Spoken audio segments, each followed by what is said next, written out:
കണ്ണൂരിൽ ഇനി ദസറയുടെ നാളുകൾ. നേരം ഇരുട്ടി തുടങ്ങിയാൽ നഗരം ആഘോഷ തിമിർപ്പിലാണ്. കോർപ്പറേഷൻ നടത്തുന്ന ദസറ ആഘോഷത്തിലേക്ക് ജനസാഗരമാണ് ഒഴുകിയെത്തുന്നത്.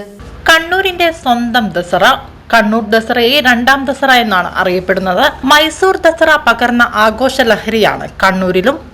കാലങ്ങൾക്ക് മുമ്പ് മുടങ്ങിപ്പോയ ദസറ ആഘോഷം പുനരാരംഭിച്ചത് 2022 ഓരോ തവണയും നഗരം വർണ്ണാഭമാകും. രാത്രി സംഗീതമൊഴുകും. കലാസന്ധ്യകളാണ് ദസറയ്ക്ക് കൊഴുപ്പേകുന്നത്. വിവിധ മ്യൂസിക്കൽ ബാൻഡുകൾ അരങ്ങു തകർക്കും. നർത്തകിമാർ ചുവടുകൾ കൊണ്ട് ചടുലമാക്കും. കാഴ്ചക്കാരുടെ ഒഴുക്കാണ് കണ്ണൂർ നഗരത്തിലേക്ക്. എല്ലാവരും പൊളി വൈബിൽ. അരനൂറ്റാണ്ട് മുമ്പത്തെ ചരിത്രം പറയാനുണ്ട് കണ്ണൂർ ദസറയ്ക്ക്. നവരാത്രിക്കൊപ്പമായിരുന്നു ദസറ ഉണരുക. രാത്രി മുതൽ പുലരും വരെ സംഗീതം പരക്കുമായിരുന്നു. ജാതിമത ഭേദമന്യേ അന്നും ആളുകൾ ഒഴുകിയിരുന്നു.